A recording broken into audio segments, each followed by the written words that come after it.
بسم اللہ الرحمن الرحیم۔ السلام علیکم ورحمۃ اللہ وبرکاتہ۔ عزیز طلباء، آپ جانتے ہیں کہ آج ہم نے سبق نمبر 29 دہم کلاس اردو کے سبق پرستان کی شہزادی کی بلند خوانی کرنی ہے۔ آپ جانتے ہیں کہ کل ہم نے اس کے مصنف اشرف سبوحی کا تعارف اور 2 صفوں کی بلند خوانی اور تفہیم کر لی تھی، تو آج انشاءاللہ بقیہ کی کوشش کریں گے کہ بلند خوانی اور تفہیم مکمل ہو جائے۔ اور یہاں تک ہم نے کر لیا تھا کہ وہاں کیا کیا دیکھا۔ میر صاحب کی بیگم یہ بتا رہی تھی، پوچھ رہی تھی کہ وہاں جب آپ گئیں تو کیا کیا دیکھا۔ اب سیدانی بھی یہ بتا رہی ہیں کہ وہ قصہ یاد آتا ہے تو کلیجے پر سانپ لوٹنے لگتا ہے۔ کلیجے پر سانپ لوٹنا بھائی بچوں یہ کنایا ہے بہت زیادہ خوف زدہ ہونے سے۔ تو گویا سیدانی بھی یہ کہتی ہے کہ جب وہ واقعہ مجھے یاد آتا ہے تو میں بڑی ڈر جاتی ہوں۔ پرستان کی شہزادی جس کے جوڑے ٹانکنے گئی تھی، پرستان کی شہزادی جس کے جوڑے کی ٹکائی کرنے گئی تھی۔ کڑھائی ہوتی ہے بھائی بچوں، ایک ہوتی ہے کڑھائی اور ایک ٹکائی۔ موتی لگانے کو ٹکائی کہتے ہیں اور دھاگے سے کاڑنے کو کڑھائی کہتے ہیں۔ بہت سر ہوئی شہزادی جس کے جوڑے ٹانکنے گئی تھی، بہت سر ہوئی، اس نے بہت اصرار کیا۔ دوسری پریوں نے بھی منتیں کیں کہ سیدانی اماں یہیں رہ جاؤ، دنیا میں اب تمہارا کون ہے، مگر میں نے ایک نہ مانی۔ مجھ بدنصیب کو تو اپنے جیسے انسانوں کی بے مروتیاں دیکھنی تھیں، مجھ بدنصیب کو تو اپنے جیسے انسانوں کی بے مروتیاں دیکھنی تھیں۔ بے رخی، بے مروتی، بے رخی، یعنی ایسا رویہ جو مناسب نہ ہو اس کو بے مروتی اور بے رخی کہتے ہیں۔ پرستان میں کیوں بستی؟ وہ تو اللہ نے تمہارے دل میں رحم ڈال دیا جو گور گڑے کا ٹھکانہ ہو گیا۔ وہ میر صاحب کی بیوی کو کہتی ہے کہ پتہ نہیں میرے ساتھ کیا ہوتا، بس آپ کے دل میں اللہ نے رحم ڈال لیا، آپ نے مجھے اپنے گھر رکھ لیا تو میرے گور گڑے کا یعنی کفن دفن کا اور مرنے تک رہنے کا بندوبست ہو گیا۔ گور گڑھا، کفن دفن، اچھا، ورنہ تیرے میرے دروں کی ٹھوکریں کھاتی پھرتی، تیرے میرے دروں کی ٹھوکریں کھاتی پھرتی، در در کی ٹھوکریں کھاتی پھرتی۔ میر صاحب کی بیوی سیدانی بھی سب اللہ کے ہاتھ میں ہے، بندے میں کیا طاقت ہے کہ بھوکے کو دے یا پیٹ بھرے سے چھینے۔ ہر ایک اپنی تقدیر کا کھاتا ہے، مقدر کا کھاتا ہے۔ ہمارے کیا اصل کہ کسی کے ساتھ سلوک کریں، وہ زبردستی ہم سے تمہاری خدمت کرا رہا ہے، اللہ تعالیٰ یعنی کہ زبردستی خدمت کرا رہا ہے۔ سیدانی خیر، اب تم کو میں اپنی بیتی کہانی سناؤں، اب تمہیں میں اپنی گزری ہوئی کہانی سناؤں۔ بیگم، یہ وہ دن تھے کہ نواب اعظم الدولہ بہادر کی اکلوتی بیٹی کے بیاہ کی تیاری ہو رہی تھی۔ نواب اعظم الدولہ کی اکلوتی بیٹی، اکیلی بیٹی، اس کی شادی کی تیاری ہو رہی تھی۔ مارا مار جوڑے سر رہے تھے، ڈھیروں ڈھیر کپڑے سر رہے تھے۔ اول تو مجھے دن وہیں رہنا پڑا، کام ہلکا ہو گیا تو دن کو چلی جاتی اور شام کو اپنے گھر چلی آتی۔ کہتی ہے وہ اس کا کام میں کرتی رہی، پہلے تو مجھے اتنی فرصت نہیں ہوتی تھی کہ میں رات کو بھی گھر آؤں، لیکن جب کام کم ہو گیا تو پھر میں رات کو گھر واپس آ جاتی تھی۔ ایک روز جیسے بچے مکتب سے بھاگتے ہیں، میرا بھی جانے کو جی نہیں چاہا اور کئی جگہ سے بلاوے آئے۔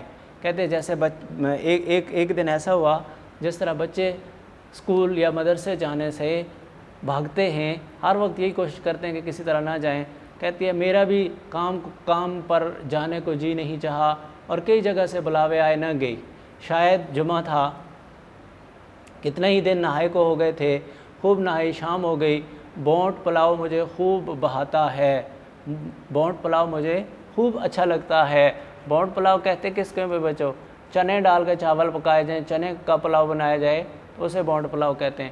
ماما نے بونٹ پلاؤ پکوایا، نوکرانی نے بونٹ پلاؤ پکوایا، تھکی تھکائی لیٹی تھی، اتنے میں جھٹ پٹا ہو گیا۔ جھٹ پٹے کا وقت، جھٹ پٹا اس وقت کو کہتے ہیں جس میں اندھیرا اور روشنی ملا جلا ہوا ہو، جس طرح صبح کے وقت ہوتا ہے یا شام کے وقت۔ پلاؤ دم پر تھا کہ باہر سے کسی نے آواز دی۔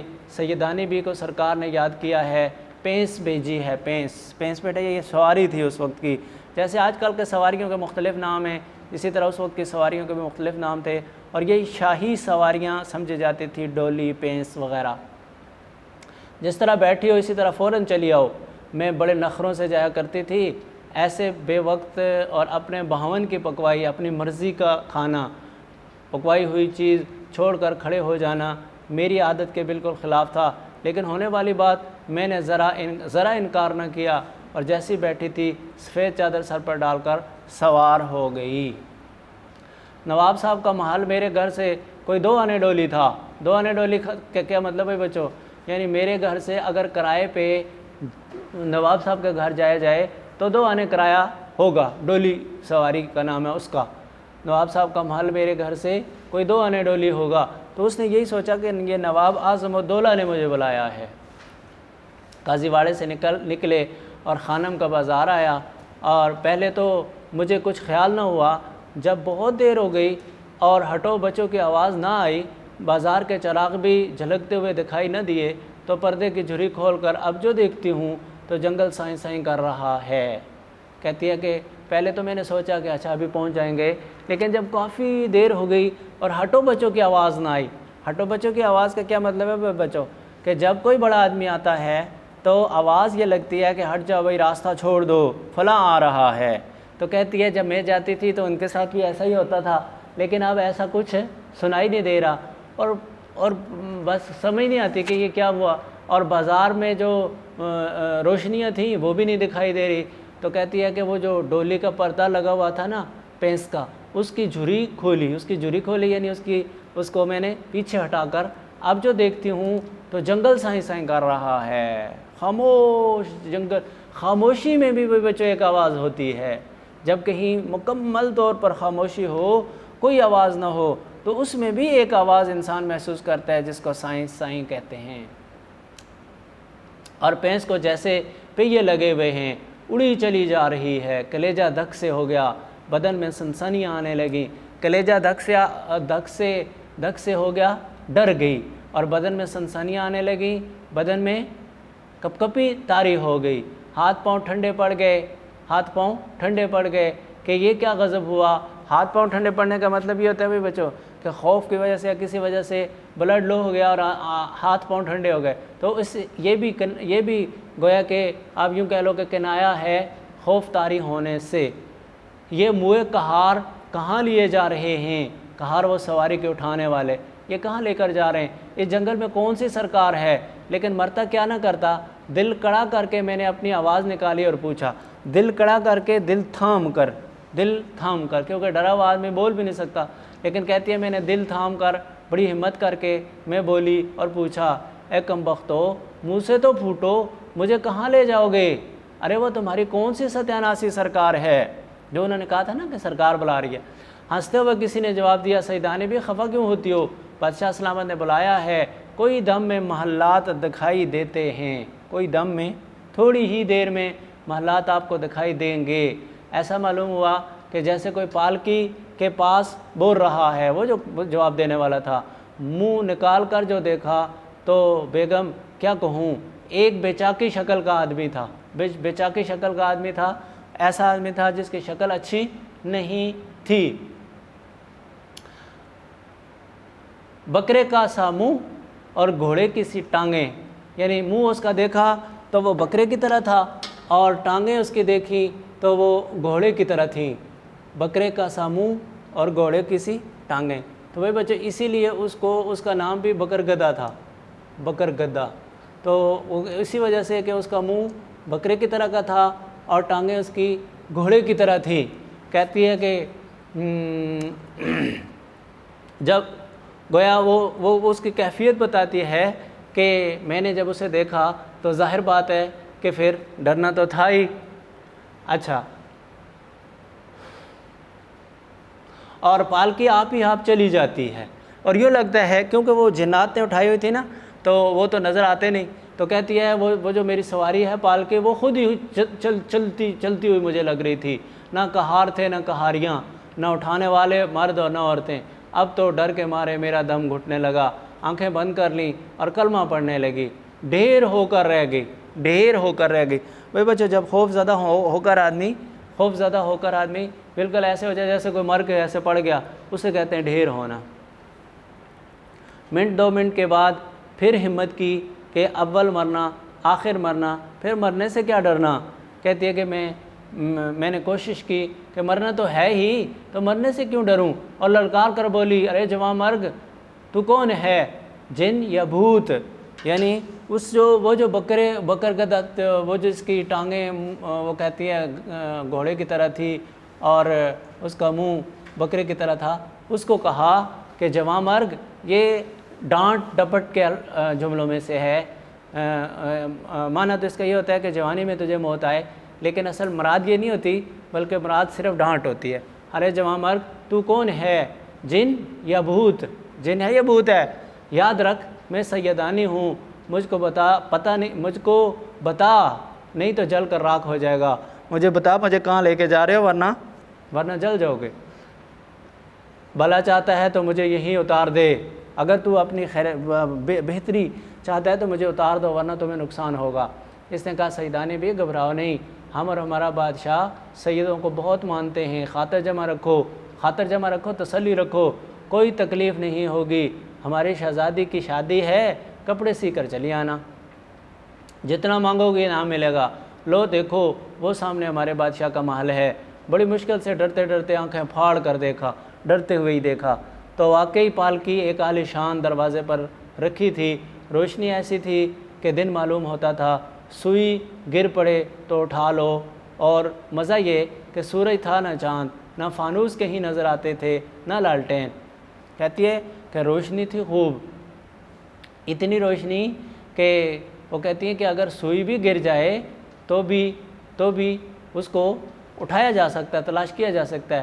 اور یہ جو روشنی کے ذرائع ہیں، سورج ہو، چاند ہو، یا لالٹین ہو، یا دوسرے کوئی بلب وغیرہ ہوں، وہ کہتی ہے کہ ایسی کوئی چیز نہیں تھی، سورج تھا نہ چاند نہ فانوس، کہیں نہیں نظر آتے نہ لالٹین، چوبدار باریدار مرد ہیں، ادھر کے ادھر دوڑے جا رہے ہیں، چوبدار اور باریدار، نوکر اور چوکیدار، حفاظت کرنے والے چوبدار، حفاظت کرنے والے باریدار نوکر، مرد ہیں، ادھر کے ادھر دوڑ رہے تھے۔ آسمان پر سے عجب طرح کے باجوں کی آوازیں سنائی جا رہی تھیں۔ وہ کہتی ہے کہ آسمان پر جب میں نے دیکھا تو بھی خاموشی نہیں تھی، بلکہ عجیب طرح کی آوازیں آ رہی تھی جیسے باجے بج رہے ہوں۔ یہ تماشا دیکھ کر میں ساری مصیبت بھول گئی، میں حیران تھی کہ یہ کس بادشاہ کا محل ہے، یہ گہما گہمی تو ہمارے بادشاہ کے ہاں بھی نہیں ہوتی۔ جیسے کہانیوں میں جیسے پریوں کا ذکر سنا ہے، ایسی ایک پریشانوں پر بال بکھرے ہوئے، بازوؤں پر پر میرے پاس آئی اور مہین آواز میں بولی، بڑی نرم اور خوبصورت آواز میں بولی، سیدانی بھی بڑی راہ دکھائی، یعنی بہت انتظار کروایا، ہمارے بادشاہ اور بادشاہ بیگم کب سے تمہارا انتظار کر رہے ہیں، آؤ چلو میں تم کو محل کے اندر لے چلوں، میں تمہیں محل کے اندر لے چلوں۔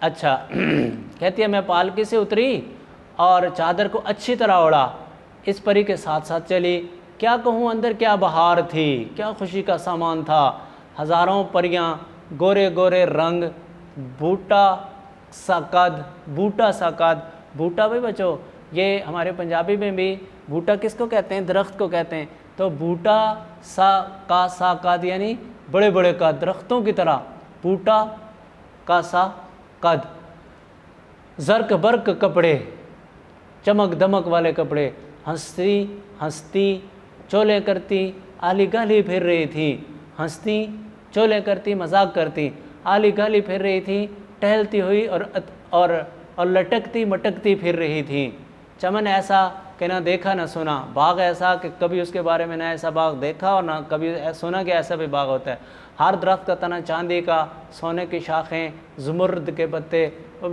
بچوں چاندی سونا آپ جانتے ہیں، زمرد ایک قیمتی پتھر ہوتا ہے، تو کہتے ہیں چاندی کا، ہر درخت کا تنا چاندی کا اور شاخیں سونے کی، پتے زمرد کے، پھلوں کی جگہ کہیں لال لٹک رہے تھے، کہیں نیلم، کہیں پکھراج، لال نیلم اور پکھراج یہ بھی قیمتی پتھر ہوتے ہیں، بڑے خوبصورت ہوتے ہیں بچوں، پھولوں پر یہ عالم تھا، پھولوں کے پر یہ عالم تھا، پھولوں کا یہ حال تھا جیسے ہیرے چمک رہے ہوں، کلیاں تھیں کہ سراہی دار موتی، خوشبو سے دماغ مہکا جاتا تھا، ایسے خوشبو کہ دماغ مہک رہا تھا۔ حوضوں کا پانی اللہ اللہ چاندی کے ورق بکھرے ہوئے معلوم ہوتے تھے، اتنا زبردست پانی جیسے چاندی کے ورق بکھرے ہوئے ہوں۔ فواروں میں سے موتیوں کی بوچھاڑ ہو رہی تھی، فواروں میں سے پانی جب چلتا تھا تو یوں لگتا تھا جیسے موتیوں کی بوچھاڑ ہو رہی ہے۔ چلتے چلتے ایک بارہ دری میں پہنچے۔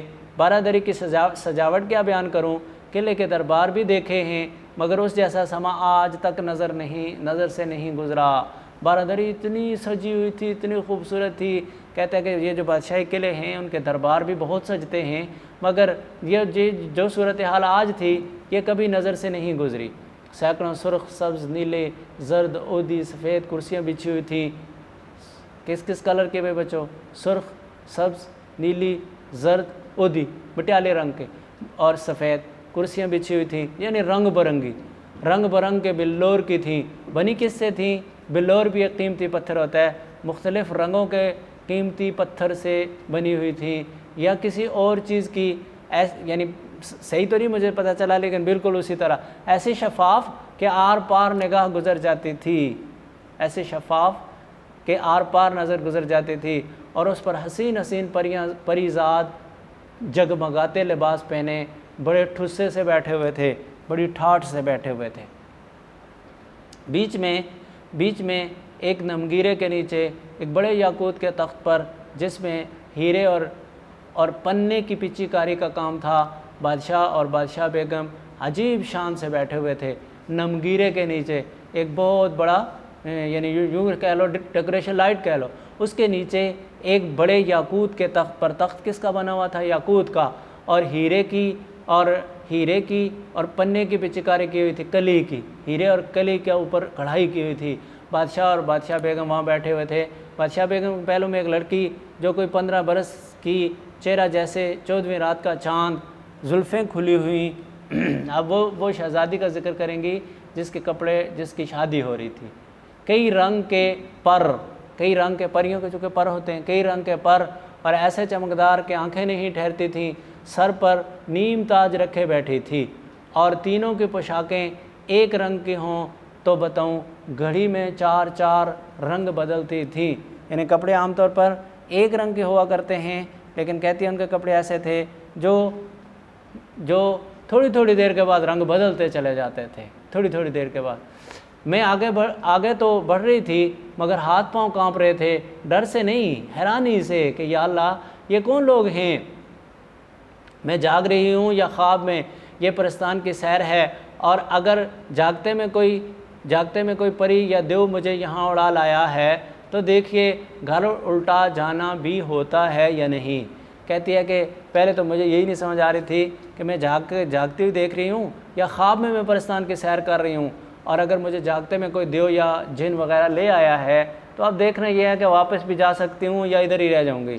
اسی سوچ میں تخت کے پاس پہنچ گئی۔ بادشاہ میری گھبراہٹ دیکھ کر مسکرائے اور بادشاہ بیگم نے مجھ سے کہا، آؤ سیدانی بھی آؤ، مزاج تو اچھا ہے، میں نے سنا ہے کہ راستے میں تم بہت ڈری۔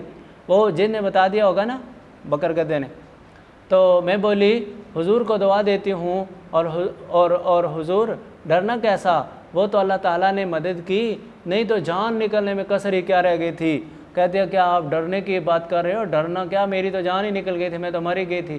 صدقے مولا کے نام پر بادشاہ اور سارے دربار کے سرو قد کھڑے ہو گئے، سرو قد بڑے بڑے قدوں والے لوگ کھڑے ہو گئے، اور بادشاہ فرمانے لگے، سیدانی بھی تم جانتی ہو ہمارے ہاں اس نام کی کتنی عزت ہے؟ یعنی وہ جو انہوں نے کہا کہ صدقے مولا کے نام پر، تو وہ سارے ادب کی وجہ سے کھڑے ہو گئے، اور انہوں نے پھر بادشاہ نے کہا بھی کہ یہ جو مولا کا نام آپ نے لیا ہے ہم اس کی کتنی عزت کرتے ہیں کہ آپ کو معلوم نہیں۔ تو گویا کہ کھڑے ہو کے بتایا کہ ہم بہت احترام کرتے ہیں۔ میں نے دل میں خدا کا شکر ادا کیا کہ جو کچھ بھی ہو یہ لوگ ہیں مسلمان، اور اب کسی بات کا ڈر نہیں۔ بادشاہ بیگم ہم کو گناہگار نہ کرو، بادشاہ بیگم ہمیں گناہگار نہ کرو۔ ایک کرسی کی طرف اشارہ کر کے بولی، بیٹھ جاؤ۔ ہاں تم ڈری کیوں تھی؟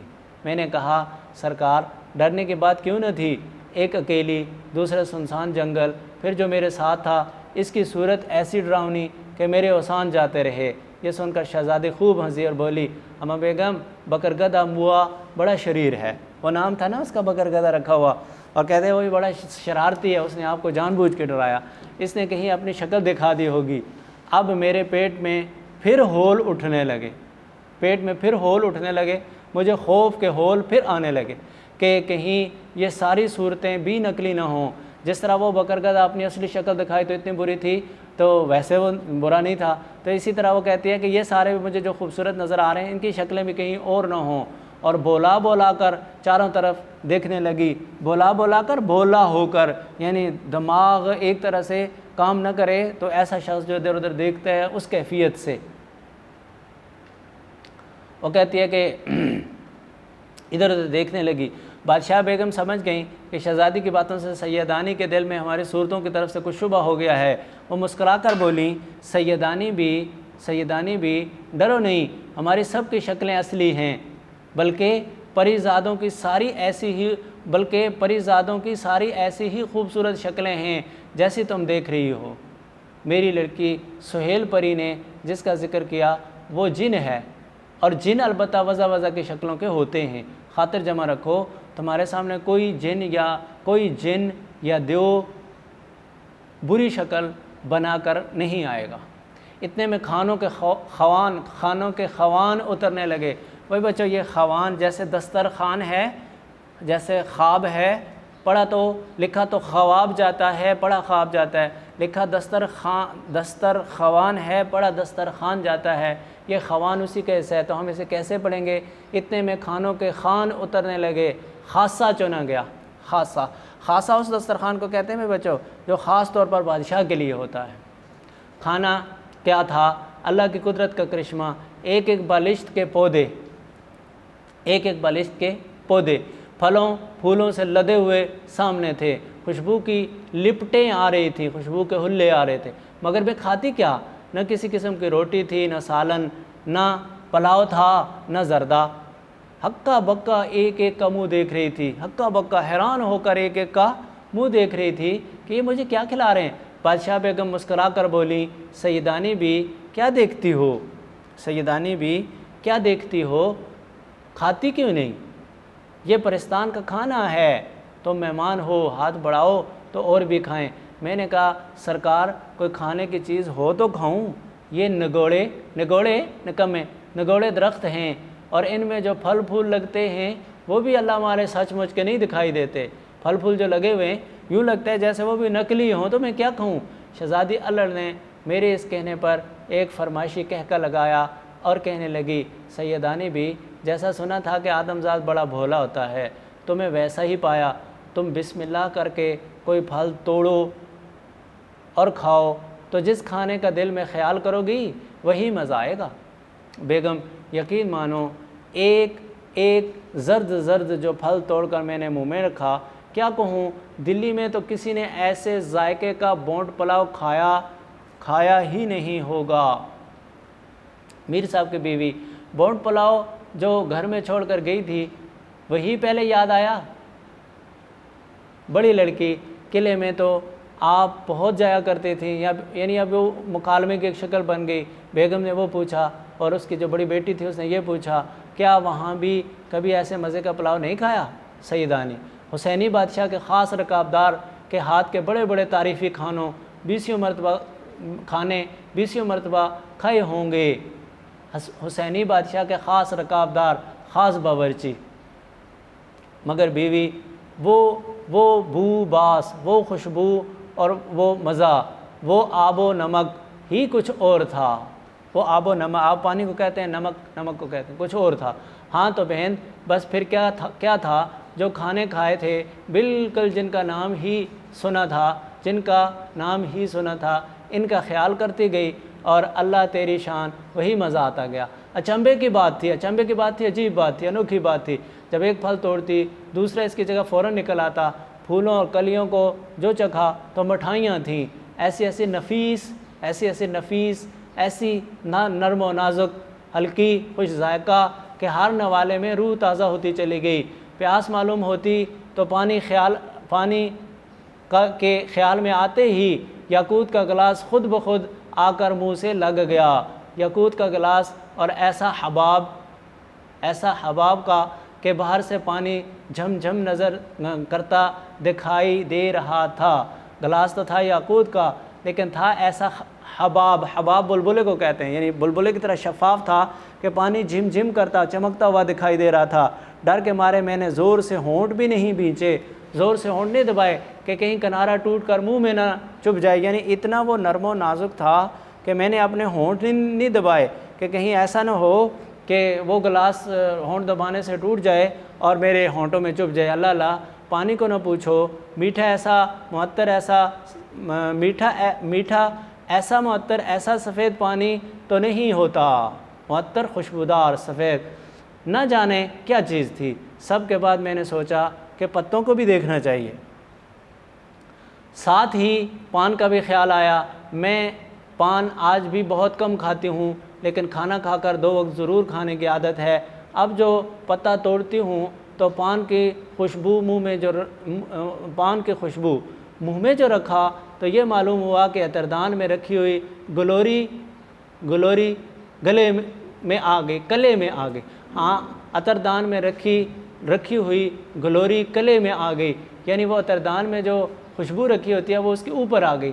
کہتے ہیں کہ محمد شاہ رنگیلے کی کوکلا بائی، اس کی بیگم، جیسا پان کھاتی تھی لال قلعے میں تو اس سے پہلے نہ اس کے بعد کسی کو نصیب ہوا، مگر میں کہتی ہوں کہ اگر پرستان کے اس پتے کو ایک دفعہ صرف سونگھ لیتی تو ساری عمر سر دھنتی رہتی، سر پیٹتی رہتی کہ میں ساری زندگی کیا کھاتی رہی ہوں۔ مشک و عنبر پڑے ہوئے کتھے اور سچے موتیوں کے چونے پان بھی